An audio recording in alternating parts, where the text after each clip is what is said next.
ओम नमः सिद्धेभ्यः। बोले पंच परमेष्ठी भगवान की जय। मूल नायक श्री गिरिराज शांतिनाथ भगवान की जय। संत शिरोमणि आचार्य भगवंत 108 श्री विद्यासागर जी महाराज की जय। आचार्य भगवंत के दीक्षा दिवस महामहोत्सव की जय। आचार्य श्री के चरणों में 4 पंक्तियां निवेदित करता हुआ अपनी बात को प्रारंभ करूंगा। मूलाचार की साक्षात प्रतिकृति, मूलाचार की साक्षात प्रतिकृति, समयसाध की जीवंत प्रतिलिपि। मूलाचार की साक्षात प्रतिकृति, समयसार की जीवंत प्रतिलिपि, सम्यक ज्ञान की अप्रतिम निधि, सम्यक ज्ञान की अप्रतिम निधि, चर्या से क्षय करते हैं विधि, चर्या से क्षय करते हैं विधि। विधि मतलब कर्म। सम्यक दर्शन, सम्यक ज्ञान और सम्यक चारित्र जो रत्नत्रय के पुंज हैं, मोक्ष मार्ग के जो समीपस्थ हैं, मोक्ष नगर के जो समीपस्थ ऐसे अविरल यात्री, मोक्ष मार्गी, मोक्ष के पथिक आचार्य भगवंत के श्री चरणों में मैं अपनी तरफ से और पूरे परिवार की तरफ से विनयांजलि प्रस्तुत करने के लिए आप लोगों के बीच उपस्थित हूँ। आचार्य श्री इतना सा बोलते ही हम सभी के अंतरंग में एक ऐसी छवि अंकित हो जाती है जो मिटाए नहीं मिटती। हमें आगे कहने की आवश्यकता नहीं होती कि श्री विद्यासागर जी महाराज, क्योंकि वो आचार्य श्री की एक दूसरी प्रतिलिपि है। आचार्य पद को प्राप्त करके अपने शिष्यों को और हम सभी लोगों को जो धर्म की गंगा में अवगाहन करा रहे हैं, ऐसे आचार्य भगवंत। चूंकि सम्यक दर्शन, सम्यक ज्ञान और सम्यक चारित्र रत्नत्रय के धारी मुनि महाराज हुआ करते हैं, गुरुराज हुआ करते हैं, इसलिए मैं आज अपनी बात इन 3 विशेषणों से युक्त होकर के आप लोगों के बीच में रखना चाहता हूं।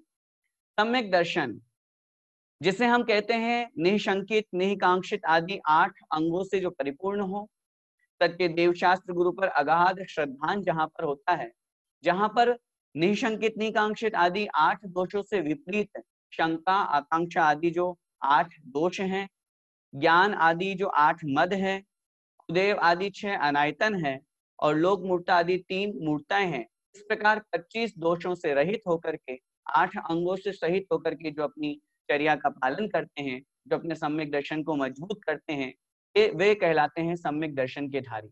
और यह गुण हमें आचार्य श्री में दिखाई देता है। आदरणीय बड़े पंडित जी साहब से एक उदाहरण हमने सुना था जब ये स्वयं आचार्य श्री के चरणों में थे। सम्यक दर्शन के निःशंकित अंग के साथ साथ अमूढ़ दृष्टि अंग का किस तरह से आचार्य श्री पालन करते हैं, बहुत संक्षेप में मैं आपको वह संस्मरण सुनाना चाहता हूँ। जब अमरकंटक में आचार्य भगवंत विराजमान थे, उस समय कुछ जैनेतर साधु उनके चरणों में पहुंचे। जब अन्य लोगों ने रोका तो आचार्य श्री ने उन्हें मना किया, नहीं इन्हें आने दीजिए। कुंडलपुर के महोत्सव में इन्होंने हमारे जैन धर्म की और भगवान बड़े बाबा को स्थापन करने में बड़ा सहयोग किया था।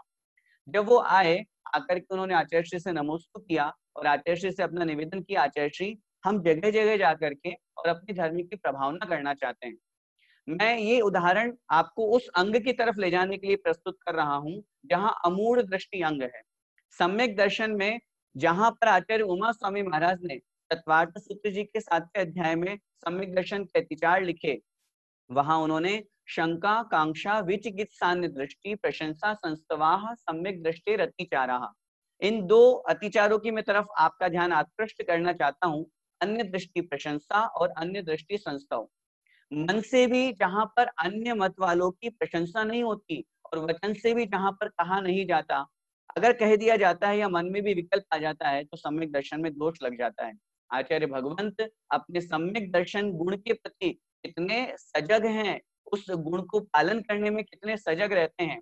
जब वो अन्य जैनेतर साधु उनके पास में आए और उन्होंने कहा कि हम धर्म की प्रभावना करने के लिए जाना चाहते हैं, अगर ऐसी स्थिति में आचार्य श्री आशीर्वाद देते हैं तो कहीं ना कहीं अन्य दृष्टि संस्थाओं का वहां दोष लगेगा, अन्य दृष्टि प्रशंसा का दोष लगेगा। जब उन्होंने कहा, आचार्य श्री ने कुछ नहीं बोला। आचार्य श्री का व्यक्तित्व हम सभी जानते हैं, सब लोग दर्शन किए हुए हैं, देखते भी हैं। आचार्य श्री बहुत कम बोलते हैं, किसी से बात नहीं करते, नजर उठाते भी नहीं है। फिर भी 2-3 बार उनके निवेदन करने के बावजूद भी आचार्य श्री ने उन्हें आशीर्वाद नहीं दिया। अंत में जब वो नहीं माने तो आचार्य श्री ने कहा, अच्छा आप लोग जा रहे हैं तो फिर लोगों को मांसाहार का त्याग करवाना, इसकी बुराई बताना, शराब, अंडा, मछली, इन सब का त्याग कराना। तो उन सभी साधुओं ने कहा, जी जी आचार्य श्री, जरूर अवश्य ऐसा करेंगे। तो आचार्य श्री ने अपना हाथ उठा दिया और आशीर्वाद दे दिया। सोचिए, आशीर्वाद दिया किस बात का, कि आप मांसाहार, शराब आदि का त्याग कराएंगे, इस बात का मैं आशीर्वाद दे रहा हूँ। लेकिन आप अन्य मत का या अपने मत का प्रचार प्रसार करेंगे, इसका मैं आपको आशीर्वाद नहीं दे रहा। इस तरह सम्यक दर्शन गुण को जो धारण करके अपनी आत्मा को पवित्र किए हुए हैं, ऐसे आचार्य भगवंत के चरणों में हम सादर नमोस्तु निवेदित करते हैं। दूसरा रत्न है सम्यक ज्ञान, जो सम्यक दर्शन के साथ साथ ही होता है। ऐसे सम्यक ज्ञान के धनी आचार्य भगवंत हम देखते हैं 16 कारण भावनाओं में अभीक्ष्ण ज्ञानोपयोग भावना होती है, जिसका अर्थ होता है निरंतर ज्ञानाभ्यास करते रहना, निरंतर ज्ञान की साधना में लगे रहना। हम जब भी देखते हैं आचार्य श्री निरंतर स्वाध्याय करते रहते हैं। दोपहर में आदरणीय बड़े पंडित जी साहब ने भी निवेदन किया था, जब आगरा में पूज्य गुरुदेव पधारे थे। साथ में ही प्रातः काल की बेला में निर्यापक श्रमण मुनि पुंगव श्री सुधा सागर जी महाराज जी ने भी अपने प्रवचन में कहा था, निरंतर ज्ञान की साधना में जो लगे रहते हैं, जिनके माध्यम से हमें हर प्रश्न का उत्तर मिलता है। आज जहां हम शास्त्रों की तरफ दृष्टि डालते हैं, कोई वस्तु, कोई प्रकरण हमको समझ में नहीं आता है, तो एक ही दृष्टि हमारी तरफ जाती है, आचार्य श्री से पूछ लेते हैं, आचार्य श्री हमें समाधान कर देंगे। जब कभी हम पढ़ते हैं, आदरणीय बड़े पंडित जी साहब पढ़ाते, तो हमें लगता है कि आचार्य श्री से पूछ लेंगे, तो हमें तो ऐसा लगता है कि वर्तमान के सर्वज्ञ वही हैं। जहां कहीं भी अटको, आचार्य श्री से पूछ लेंगे। क्यों? क्योंकि उन्होंने हर पुस्तक का, हर ग्रंथ का स्वाध्याय किया है, और सिर्फ मात्र स्वाध्याय ही नहीं किया, उसे अपने जीवन में भी उतारा है। सम्यक दर्शन का पालन करते हुए सम्यक ज्ञान का किस तरह से पालन करना चाहिए, यह हमें आचार्य भगवंत से सीखना चाहिए। तीसरे रत्न की तरफ मैं आगे बढ़ता हूँ, जिसका नाम है सम्यक चारित्र। सम्यक चारित्र के बिना सम्यक दर्शन और सम्यक ज्ञान अधूरे हैं। चारित्रम खलु धम्मो, आचार्य कुंद कुंद महाराज की देशना से जब यह गाथांश हमको प्राप्त होता है कि चारित्र ही मुख्य धर्म है। सम्यक दर्शन के साथ में जीव अर्ध बुद्धगल परावर्तन काल तक संसार में परिभ्रमण कर सकता है, सम्यक दर्शन प्राप्त करने के बाद में भी। लेकिन अगर सम्यक चारित्र प्राप्त कर लेता है, तो आचार्यों ने लिखा, बहुत मुश्किल से, बहुत मैक्सिमम 32 भाव वो मुनिपद के धारण करेंगे, 32वें भाव में तो उनको मोक्ष होगा ही होगा। आचार्य श्री विद्यासागर, नाम है विद्यासागर, विद्या के जो सागर हैं, विद्या का मतलब ज्ञान होता है, लेकिन ज्ञान चारित्र के बिना अधूरा होता है। जैसे ज्ञान सागर महाराज जी ने, आचार्य श्री ज्ञान सागर महाराज जी ने उस ज्ञान को प्राप्त करके अपने जीवन में चारित्र को धारण किया, और उसी के माध्यम से विद्यासागर जी जैसे शिष्य हमको प्रदान किए, तो निश्चित रूप से वो चारित्र भी अजर अमर है। और उसी चारित्र की परिभाषा में हम आचार्यों के 36 मूल गुणों के पालन के साथ साथ मुनि महाराज के जो 28 मूल गुण होते हैं, उनका वे जो अक्षरशः पालन करते हैं, उनके ऊपर मैं बहुत संक्षेप में चर्चा करना चाहूंगा। सामान्य रूप से हम सभी की विद्वानों के मुख से, गुरु महाराजों के मुख से सुनते हैं कि आचार्य श्री जीवंत समय सार है, आचार्य श्री जीवंत मूलाचार है। मूलाचार की एक एक गाथा, एक एक प्रकरण अगर हमें देखना है, तो हमें आचार्य श्री में देखना चाहिए। जहां 28 मूल गुणों के पालन की बात आती है, निरतिचार, बिना कोई दोष लगाए, निरंतर विशुद्धता बढ़ाते हुए जो उन 28 मूल गुणों का पालन करते हैं, आचार्य समंतभद्र स्वामी महाराज की वह कारिका अक्षरशः आचार्य भगवंत पर सिद्ध होती है, तो विषयाशा वशातीतो निरारंभो परिग्रह ज्ञान ध्यान तपो रक्त तपस्वी स प्रशस्यते। सच्चे गुरु किन्हें कहते हैं? जो पंचेंद्रिय की विषयों की आशा से बहुत दूर रहते हैं, जिनके मन में ये इच्छा नहीं होती, गर्मी लगी भाई जरा पंखा तो चला दो, जहाँ एसी तो चला दो। जिनके मन में ये भावना नहीं होती, मुझे सर्दी लग रही है, थोड़ा सा गरम गरम मुझे भोजन मिल जाए। जिनके मन में किसी भी तरह की कोई इच्छा नहीं है, सब इच्छाओं के जो परित्यागी हैं, जो मन वचन काय से आरंभ मतलब हिंसा के कार्यों से, और परिग्रह से जो पूर्ण रूप से विरक्त हैं, जिनके तीन ही कार्य हैं, या तो ज्ञान रूप स्वाध्याय करेंगे, या फिर ध्यान रूप में मग्न रहेंगे, अथवा तप और साधना करते हुए अपनी आत्मा का कल्याण करेंगे, ऐसे गुरुराज, ऐसे परम ऋषिराज आचार्य भगवंत हैं। 28 मूल गुणों में 5 महाव्रत, 5 समिति, 5 इंद्रिय विजय, 6 आवश्यक और 7 शेष गुण, ये 28 मूल गुण आते हैं। आचार्यों ने शास्त्रों में लिखा है, 28 मूल गुणों में से अगर एक भी मूल गुण अगर किन्हीं में कम होता है, तो वे सच्चे गुरु की कोटि में नहीं आते हैं। जैसे हम श्रावक हैं, अगर हम 8 मूल गुणों का पालन नहीं करते हैं तो हम श्रावक नहीं कहला सकते, क्योंकि ये मूल गुण है। मूल का मतलब जड़, जैसे जड़ के बिना वृक्ष नहीं, वृक्ष का तना नहीं, वृक्ष की शाखा नहीं, वृक्ष का पत्ता नहीं, वृक्ष का फूल नहीं, वृक्ष का फल नहीं, वृक्ष का अस्तित्व ही नहीं। ठीक उसी प्रकार इन 28 मूल गुणों के बिना साधु का कोई अस्तित्व नहीं है। इसलिए गुरुराज के अंतर्गत ये 28 मूल गुण हम यहाँ पर परिलक्षित करते हैं। अहिंसा महाव्रत जो मन वचन काय कृत कारित अनुमोदना से रस और स्थावर सभी प्रकार के जीवों की हिंसा से विरक्त हैं, रहित हैं, जिनके माध्यम से किसी भी जीव को कष्ट नहीं होता। हमें स्मरण करना चाहिए आचार्य श्री का वह त्याग। अभी मैं कुछ दिन पूर्व जब रत्नगंडक शाहुकाचार्य पढ़ रहा था पंडित सदाशिवदास जी की टीका, उसमें लिखा हुआ है जो अहिंसा महाव्रत का या अहिंसा व्रत का पूर्ण रूप से पालन करना चाहते हैं उन्हें हमेशा हमेशा के लिए हरि का त्याग कर देना चाहिए, वनस्पति का त्याग कर देना चाहिए।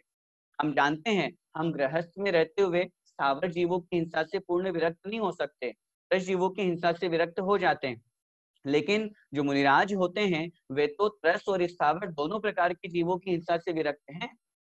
थोड़ा सा विचार कीजिए, त्रस हिंसा से तो वे पूर्ण रूप से विरक्त हैं।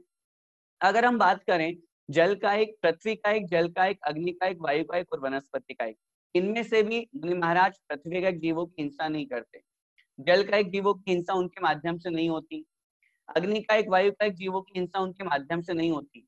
वैसे तो वनस्पति का एक जीवों की हिंसा भी उनके माध्यम से नहीं होती, लेकिन कहीं ना कहीं प्रकारांतर से आहार आदि के रूप में चूंकि वे वनस्पति को उपयोग करते हैं उनको दोष नहीं लग रहा है। श्रावक अपनी भक्ति के माध्यम से उन्हें अचित्त करके फिर मुनि महाराज को प्रदान कर रहा है, लेकिन फिर भी उनके मन में ये विकल्प ना आ जाए कि वनस्पति में भक्षण कर रहा हूं तो कहीं ना कहीं एक केंद्रीय जीव को मरण तो प्राप्त हो ही रहे हैं। ऐसे अहिंसा महाव्रत की पूर्ण रक्षा के लिए आचार्य श्री ने सोचिए पूर्ण रूप से हरि का त्याग कर दिया, पूर्ण रूप से वनस्पति का त्याग कर दिया। जहां आज लोग आलू प्याज नहीं छोड़ पा रहे हैं, जहां लोग आज वनस्पति की इतनी सारी गिनती उसकी लिमिट नहीं कर पा रहे हैं, जहां शाक पत्ती ऐसे बहुत से संघों में चल रही है, ऐसी स्थिति में भी पूज्य गुरुदेव आचार्य भगवंत पूर्ण रूप से हरि का त्याग करके, और इतने अच्छे से, हम लोग तो बहुत बहाने मारते हैं, अरे अगर हम हरी नहीं खाएंगे तो हमारी आंखों की दृष्टि कमजोर हो जाएगी, हमारा शरीर शिथिल पड़ जाएगा। आचार्य भगवंत को देखिए, विचार कीजिए, आज 53वां दीक्षा दिवस हम मना रहे हैं। 22 वर्ष की अवस्था में उन्होंने मुनि दीक्षा ले ली थी, 75 वर्ष के आचार्य भगवंत होने जा रहे हैं। ऐसी स्थिति में भी वो बहुत स्वस्थ हैं और निरोगी हैं, और हमसे ज्यादा तेज दौड़ लगा करके विहार करते हैं। आज तक चश्मा नहीं लगा, हम लोगों के तो लग गया।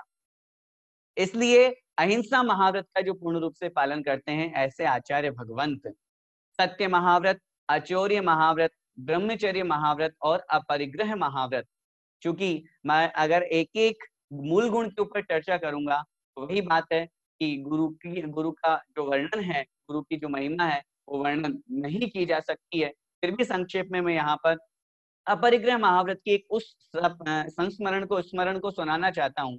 जब आचार्य भगवंत, चूंकि हम सभी जानते हैं जितना व्यक्तित्व आचार्य श्री का प्रभावित है उससे कई गुना कृतित्व भी प्रभावित है। आज मूक माटी महाकाव्य ने देश विदेश में आचार्य श्री की और जैन धर्म की पहचान कराई है, जहाँ विदेशों में भी मूक माटी महाविद्यालय और विश्वविद्यालय में कोर्स के रूप में रखा जा रहा है। आचार्य श्री ने बहुत शतक बनाए। आप सभी लोगों को एक प्रसंग स्मरण में होगा कि एक बार आचार्य श्री, चूंकि वो इतने निरीह है, अपरिग्रह महाव्रत की मैं बात कर रहा हूँ जिसमें किंचित मात्र भी मूर्छा नहीं है, किंचित मात्र भी ममत्व परिणाम नहीं है, आचार्य श्री अपने लेखन शक्ति के माध्यम से शतक बनाया करते थे। जब उन्होंने एक बार शतक बनाया, 100 श्लोकों का समूह शतक कहलाता है, वो बना करके वो अपने टेबल पे रख दिए और सामायिक अवस्था में लीन हो गए। दुर्भाग्यवशात एक कोई श्रावक जिसके मन में कुछ गलत परिणाम थे, वो वहां से वो शतक उठा करके ले गया और उसने अपने नाम से वो छपा करके और प्रस्तुत कर दिया। कुछ दिनों बाद में जब वो सामने लोगों के सामने आया तब पता चला कि ये इस विद्वान ने यहाँ से चुरा करके और ऐसे ऐसे अपने नाम से छपवा दिया। जब ये बात आचार्य श्री के समक्ष किसी विद्वान ने पूछी, आचार्य श्री शतक तो आपने लिखा लेकिन नाम तो उस विद्वान का लिखा हुआ है, तो आचार्य श्री हंसते हुए बोले तो क्या हुआ, सचिन तेंदुलकर फील्ड में शतक लगाता है, मैं यहाँ और शतक लगा लूंगा, मैं फिर से शतक बना लूंगा। उनके मन में ये परिणाम नहीं आया कि उस शतक को या उन श्लोकों को वो ढूंढवाएं। सोचिए, आज हम 4 लाइन्स लिखते हैं उसमें हम अपना नाम देते हैं, आज थोड़ी सी छोटी सी वस्तु होती है, उसमें हम अपना अपना अपना ममत्व परिणाम जागृत करते हैं। इतना महाकाव्य लिखने के बावजूद भी जिन्होंने अपना नाम तक नहीं लिखा, और अगर वो कोई ले गया उसके बावजूद भी उसके प्रति उनके मन में कोई परिणाम नहीं आया, ऐसे अपरिग्रह महाव्रत के जो धारी हैं, ऐसे आचार्य भगवंत हैं। 5 महाव्रतों के साथ में जो 5 समितियों का पालन करते हैं, ईर्या, भाषा, ऐषणा, आदान निक्षेपण और प्रतिष्ठापन समिति। सोचिए, ईर्या समिति, नीचे 4 हाथ जमीन देख करके चलना है। बड़े बड़े भक्त, हजारों लाखों की संख्या में जो भक्त हैं, वो उन्हें भले दिखाई दे या ना दिखाई दे, लेकिन छोटी सी छोटी चींटी या छोटा सा छोटा जीव उन्हें दिखाई देता है, ये कहलाती है ईर्या समिति। हम देखते हैं आचार्य श्री का व्यक्तित्व हमेशा नजर झुकाए हुए रखते हैं। उनका एक स्लोगन है, भीतर जाओ तुम भी तर जाओगे। और मैं ये स्लोगन जब भी मैं आचार्य श्री के दर्शन करता हूँ तो मैं इसको बार बार याद करता हूँ। आचार्य श्री यही सोचते होंगे, बाहर की दुनिया को देख करके क्या करना, ये तो रागद्वेष में फंसाने वाली है, मुझे तो अंतरंग की तरफ दृष्टि डालनी है। और जिनकी हमेशा अंतर्मुखी दृष्टि रहती है, ऐसे आचार्य भगवंत हैं। जहां पर ऐषणा समिति का पालन करते हुए आचार्य श्री किंचित मात्र भी अपने आहार में कोई भी दोष नहीं लगाते। पूर्ण रूप से, जहां पर हम आहारचर्या की बात करते हैं, क्या आहार में ग्रहण करते होंगे, जो हरी नहीं लेते, जो दूध नहीं लेते, जो नमक नहीं लेते, जो मीठा नहीं लेते, ऐसी स्थिति में निश्चित रूप से हम समझ सकते हैं कि आचार्य श्री का आहार कैसा होता होगा। इन 5 समितियों के बाद में, चूंकि आगे जो समय हो रहा है उस अनुसार मैं 5 इंद्रिय विजय की बात करना चाहूंगा। स्पर्शन, रसना, घ्राण, चक्षु और कर्ण, इन 5 इंद्रियों को जिन्होंने जीत रखा है, गंध, सुगंध और दुर्गंध के प्रति जिनमें समभाव है। हम लोगों को तो हल्की सी कहीं दुर्गंध आती है और हम अपने नाक पे अपने को रुमाल या कुछ भी लगा लेते हैं जिससे वो दुर्गंध ना आए। लेकिन आचार्य श्री का एक छोटा सा संस्मरण में आप लोगों के बीच में रखना चाहूंगा। एक बार आचार्य श्री विहार कर रहे थे। विहार करते करते जहां तक उनको पहुंचना था, संयोग वशात रात्रि हो गई, इसलिए वो वहां तक नहीं पहुंच पाए और 2 किलोमीटर पहले ही उनको फार्म हाउस पर रुकना पड़ा। अचानक से दंड फंद में व्यवस्था करनी पड़ी। तो जिस कमरे में आचार्य श्री को रोका गया था, उसी के बगल में वॉशरूम बने हुए थे। क्योंकि पहले से अगर व्यवस्था होती कि आचार्य श्री को यहाँ रात्रि विश्राम करना है पूरे संघ को, तो वहां व्यवस्था बना दी जाती है, लेकिन अचानक से हुआ, इसलिए वो वॉशरूम साफ भी नहीं हो पाए थे। जब सभी कार्यकर्तागण वहां पर पहुंचे और देखा कि यहाँ आचार्य श्री के कमरे के बगल में ही खिड़की के पीछे वॉशरूम बने हुए हैं और बहुत भयंकर बदबू आ रही है, तो आचार्य श्री से कहा गया, आचार्य श्री हम निवेदन करते हैं कि बगल वाला कमरा हमने खाली करवा दिया है, आप रात्रि विश्राम वहां कर लीजिए, क्योंकि यहाँ अगर आप रहेंगे तो बहुत दुर्गंध आएगी और पूरी रात नहीं कट पाएगी। तो आचार्य श्री ने मुस्कुराते हुए जवाब दिया, बोले, घ्राण इंद्रिय की 2 ही तो विषय हैं, एक सुगंध और एक दुर्गंध। सुगंध में सूंघता नहीं, क्योंकि अनुराग होगा तो दोष लगेगा, और दुर्गंध सूंघ करके मैं समता परिणाम धारण करता हूँ।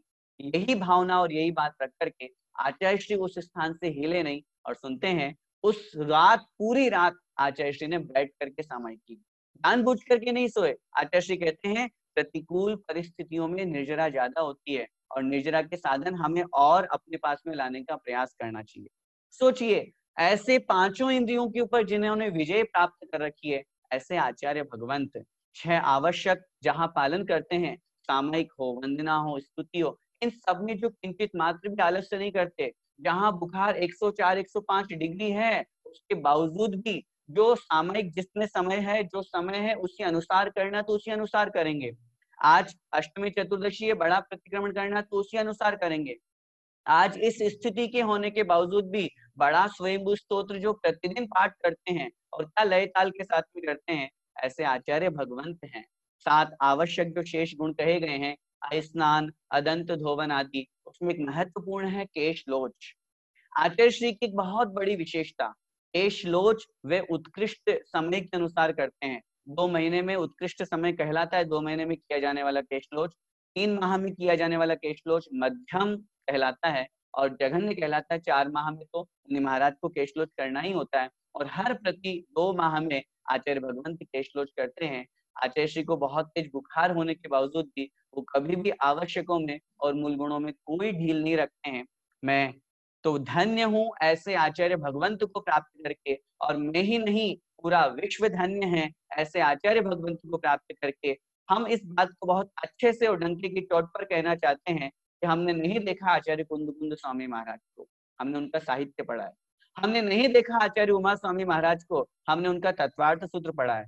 हमने नहीं देखा आचार्य समंत भद्र स्वामी महाराज को, हमने उनका रत्नगंडक श्रावकाचार्य श्रावकों का क्या आचरण होना चाहिए वो पढ़ा है। हमने नहीं देखा महावीर भगवान को, क्या उनकी चर्या थी, कैसे वो चलते थे, कैसे वो आहार लेते थे, किस प्रकार उठते बैठते थे। लेकिन मैं ये बात जरूर कहना चाहूंगा, हमने देखा है आचार्य भगवंत श्री विद्यासागर जी महाराज को, जिनको देख करके हम ये अंदाजा लगाते हैं, हम ये भावना भाते हैं महावीर भगवान ऐसे होंगे, कैसे, जैसे आचार्य श्री हैं। आचार्य कुंद स्वामी महाराज ऐसे होंगे जैसे आचार्य श्री हैं। आज आचार्य श्री सिर्फ जैनियों के आचार्य श्री नहीं है, जैनियों के गुरु नहीं है, जन जन के गुरु है, जहाँ हर एक व्यक्ति अगर उनका आश्रय प्राप्त करता है, उनके एक बार दर्शन करता है, वो उनका होकर के रह जाता है। सिर्फ जैन धर्म की दृष्टि ही आचार्य श्री की दृष्टि नहीं है, सामान्य रूप से देश प्रेम की दृष्टि, देश की भी दृष्टि उनके समक्ष है। और आज जहाँ स्व रोजगार के निमित्त से हथकरघा का आंदोलन जिनके माध्यम से चला, जो हमारी भारतीय संस्कृति है, जो हाँ स्वदेशी प्रेम हमारे अंदर जागृत होना चाहिए, हम क्यों विदेशों से सामान मंगाते हैं और अपनी भारत देश को ही खतरे में डालते हैं, उस भावना के साथ में जिन्होंने हजारों नहीं लाखों लोगों को, बेरोजगार लोगों को रोजगार दिलवाया, और हथकरघा के साथ में उस वस्त्र को पहनने के साथ में अहिंसा का जो प्रयोग करके और सब लोगों के बीच में पहुंचाया, जहाँ हजारों लाखों करोड़ों गायें प्रतिवर्ष प्रतिदिन काटी जाती थी, उन सबको संरक्षण करने के लिए जिन्होंने गौशालाएं खुलवाई, जहाँ आज बालिकाओं के ऊपर, कन्याओं के ऊपर और स्त्रियों के ऊपर अत्याचार हो रहा था, वहीं पर उन्होंने उन सबको संरक्षण और संवर्धन करने के लिए प्रतिभा स्थली जैसे महान विद्यालय और महाविद्यालय खुलवाए। ऐसे आचार्य भगवंत जो ये भावना भाते हैं हमेशा दिन रात, मैं तो इस संसार में आया हूँ और मैं तो मोक्ष अजर अमर पद को प्राप्त करना ही चाहता हूँ, लेकिन मेरे माध्यम से, जहाँ आचार्यों ने लिखा 16 कारण भावनाओं को भाने के साथ साथ विश्व कल्याण की भावना भाने से भी तीर्थंकर प्रकृति का बंध होता है। और आज प्रातःकाल ही हमने इस बात को भी सुना था कि जहाँ एक पक्ष, एक आचार्य को यह मत है कि केवली या शुद्ध केवली का पादमूल आवश्यक है तीर्थंकर प्रकृति के लिए, वहीं दूसरा पक्ष यह भी है कि बिना केवली या शुद्ध केवली के पादमूल के भी 16 गण भावनाओं के साथ विश्व कल्याण की भावना के भाते हुए तीर्थंकर प्रकृति का बंध हो सकता है। मैं तो यही भावना भाता हूँ और यही विचार करता हूँ, आचार्य श्री निश्चित रूप से इस दूसरे मत के अनुसार तीर्थंकर प्रकृति का बंध कर रहे होंगे। भले ही आज वर्तमान में तीर्थंकर नहीं है, लेकिन तीर्थंकर प्रकृति तो है, तीर्थंकर प्रकृति का बंध तो कर रहे हैं। और हम सभी अपने माध्यम से और आप सभी लोगों के माध्यम से आचार्य श्री के चरणों में यही विनयांजलि प्रस्तुत करना चाहता हूँ कि आचार्य श्री शीघ्रातिशीघ्र तीर्थंकर पद को प्राप्त करें। हम सभी उनके गणधर, उनके शिष्य बन करके, उनके मार्ग पर चल करके, उनके संयम और मोक्ष के मार्ग पर चल करके, उनके समान ही बनकर के अपनी आत्मा का कल्याण करें। बस इसी मंगलमय भावना के साथ बोले संत शिरोमणि आचार्य भगवंत श्री विद्यासागर जी महाराज की जय। आचार्य भगवंत के दीक्षा दिवस महामहोत्सव की जय हो। जय जिनेन्द्र।